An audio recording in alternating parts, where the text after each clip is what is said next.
Penguin Random House Audio presents The Burning of the World, The Great Chicago Fire, and the War for a City's Soul by Scott W. Berg. Read for you by Sean Patrick Hopkins. Whether or not we believe that events are consciously ordered before their occurrence, we are compelled to admit the importance of contingency in human affairs. If we believe in such an orderly and predetermined arrangement, the small circumstance upon which a great event may hinge becomes, in our view, but the instrumentality by means of which the great plan is operated. It by no means sets aside the vital influence of chance to assume that all chance is but direction which we cannot see. Joseph Edgar Chamberlain, The Ifs of History, 1907. Very sensible men have declared that they were fully impressed at such a time with the conviction that it was the burning of the world. Frederick Law Olmsted, Chicago in Distress. The Nation, November 9th, 1871. Author's Note. The Chicago River cuts a wobbling line inland from Lake Michigan for 1¼ miles, at which point the river splits into two branches, one to the north and one to the south.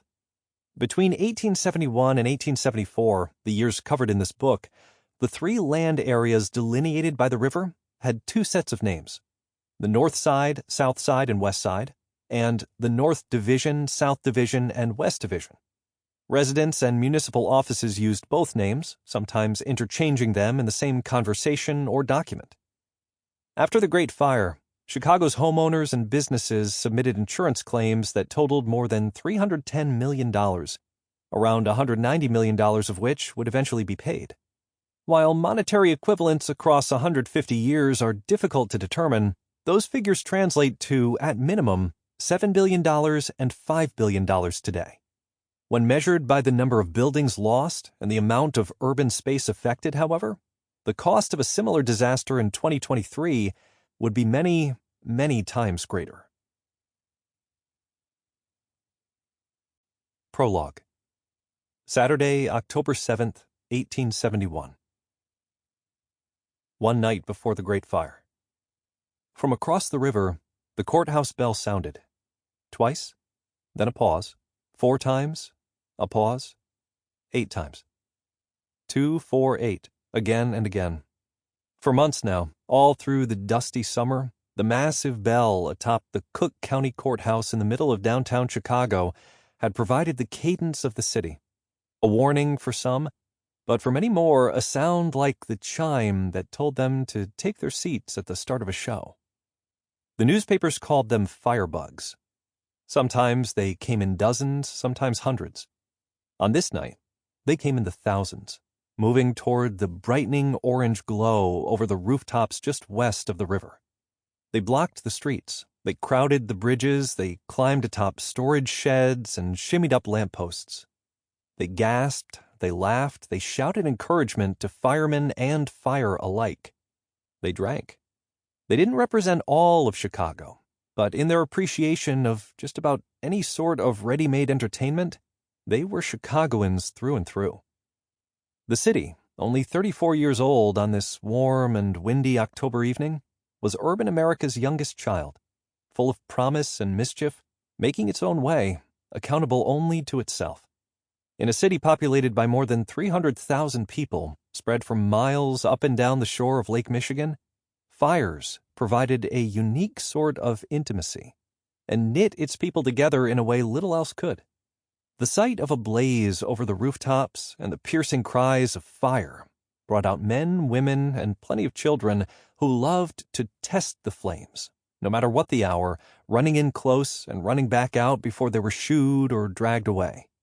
Nothing quickened the blood more than the sight of one of the 16 gleaming cast-iron steamers of the fire department clattering past, its bell clanging as the company foreman lifted his speaking horn to his mouth and shouted, "Aside, damn you!" Some came out into the streets because the fire had started nearby, while others were drawn from miles away. As the sense of excitement grew, A wiry and bespectacled 20-year-old, newly anointed as a city editor at the Evening Post, hurried along with the firebugs through the West Division. With the wind up, the sky dark and clear, and many of the city's manufactories, mills, furnaces, and boilers shut down for the week's day of rest, the sound of the courthouse bell was as clear as a conversation in the same room. Something in the energy surrounding him, the number of people outdoors in the dark of night, and the unusual brilliance in the sky, told Ed Chamberlain that this could be a big one. Maybe the big one. Twice the bell rang, then a pause. 4 times, a pause, 8 times. Every editor and beat reporter in Chicago carried a detailed map of the city in his head. Chamberlain knew that 248 was a fire department call box in the neighborhood the insurance men called Red Flash. Fire was always a good story, but a fire in Red Flash had the makings of a great story.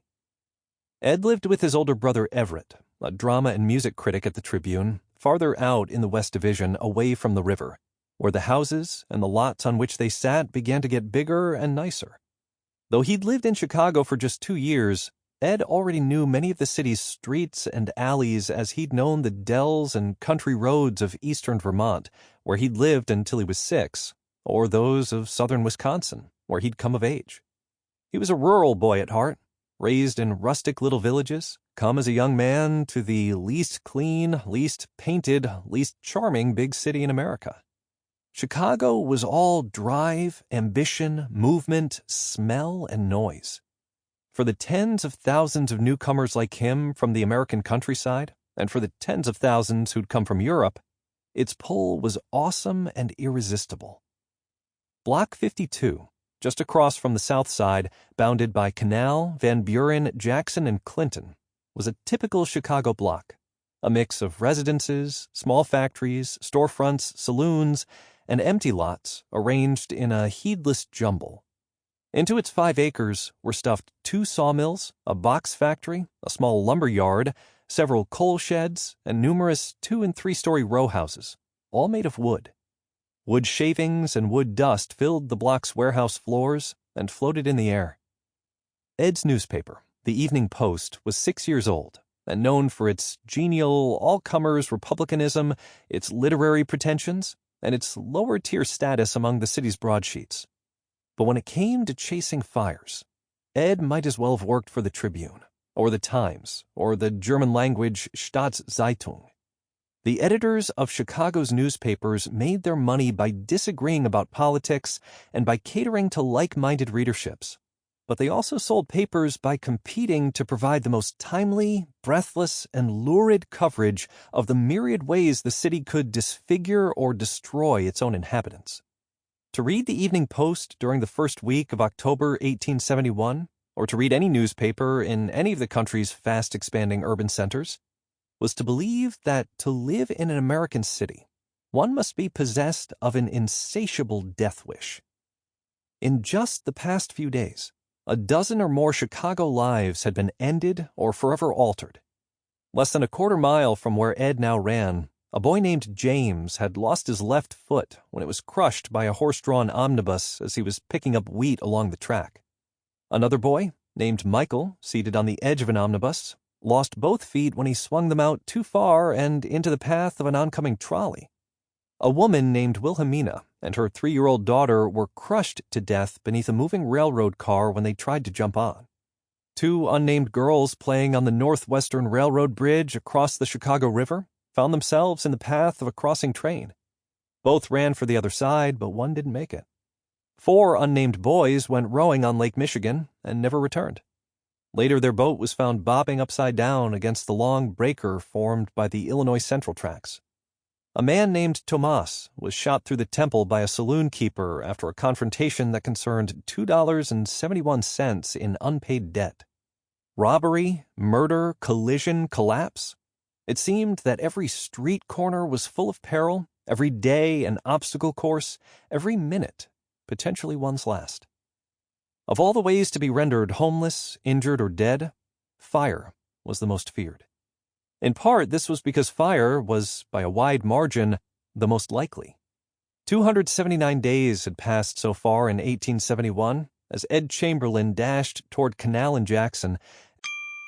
Sample complete. Ready to continue?